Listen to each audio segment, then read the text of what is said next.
So, I mean, you've been coming here for a long time now. 84, every year since 84. I know it kind of goes up and down, but it seems to go overall from strength to strength, and this year's kind of seems stronger than ever. And the revolution, the Carl Cox revolution, how do you keep that momentum going? Do you have to look at, I know it's that the music was where it starts, but what about production and everything else that goes on around it? Is that a big part of what you do? Yeah, every year I always am concerned about how our night's going to look. Not so much how our night's going to sound anymore, because we have Function One in the house and I haven't got to worry about a thing. So that's over there. But the way how it looks, because every year we want people to walk into something special, and they have regular club nights here, of course, but we didn't want our night to ever look like a regular club night. And also, intelligently, we wanted our look to have some sort of functionality, in a sense of how it creates the moods in the room.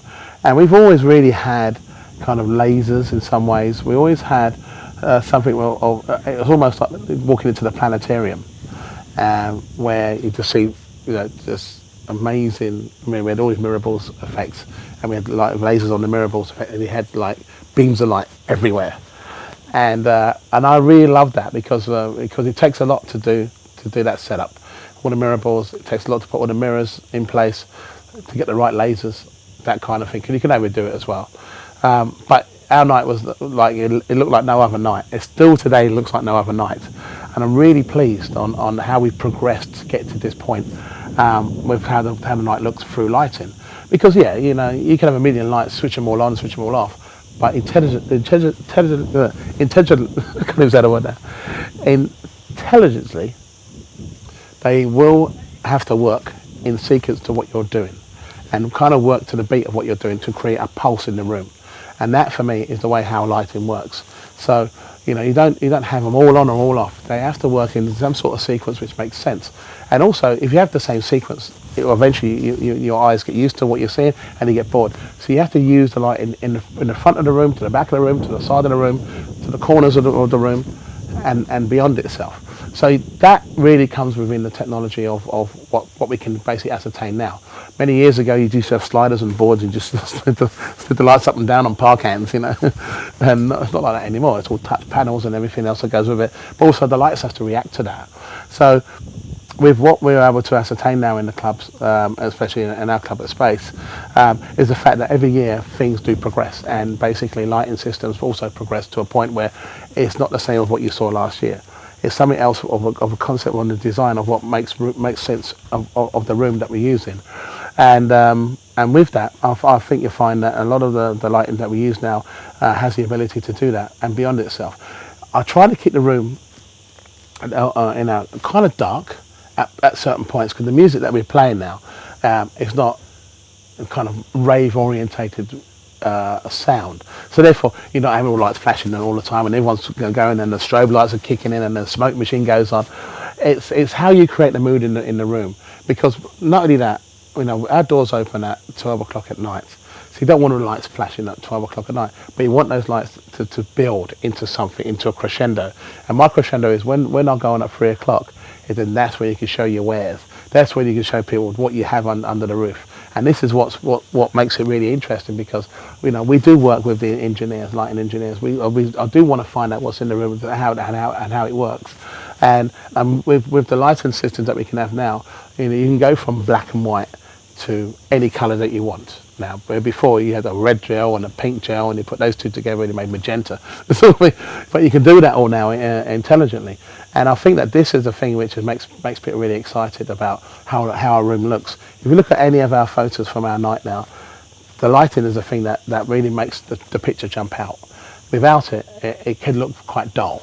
And I didn't want people to walk into a dull looking room. So we do use a lot of lighting which has a lot of beams in the lighting.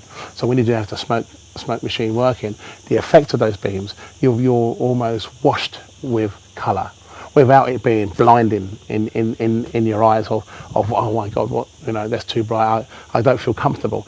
Everyone feels comfortable in the room and has a play with the lasers and has a play with the beams. And these beams now you're able to put all around the club, which I think is actually amazing to be able to do that. We wasn't able to do that before, and now we can with the lighting systems that we have. something like that, just so that when it goes up there, you'll kind of know, because you've Yeah. worked with our. What you said was so articulate about lighting, and then it's everything that we hope it is. Yeah. That is as important for you to get a good show, Yeah. and how it works with the music, and how you want to be involved in that, and how it's progressed. That's everything that we think.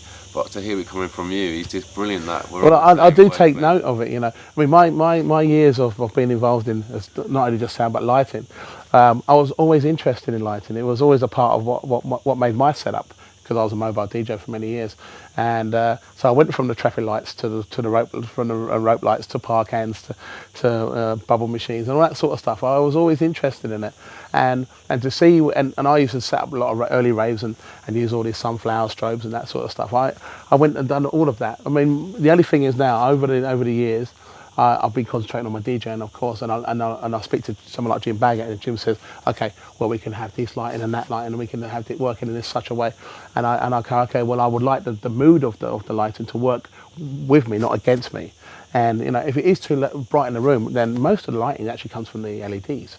The LEDs of screens are so amazing now. You know, even if you haven't turned down the screen, whatever content goes up still brights up the room. But if that brights up the room, your lighting doesn't work. So you have to work within the screens, the lighting, and the lasers. Those three elements have to work within themselves, and it's important for me to make sure that everyone knows that. Otherwise, it just looks like a school disco. I always say school disco when all the lights are on, and nobody wants to go to the dance floor first because it's too embarrassing. You know, you're out there on your own and all the lights are on. You fucking turn the lights down, will you? You know. So you turn the lights down, and everyone goes on the dance floor. Oh, and then you can put your lights on. You know, because everyone doesn't care then, because they're washed by it. But it's important for me to understand what lighting does as well. Thanks to Martin and Rush Lighting for making my night look complete. Thank you very much.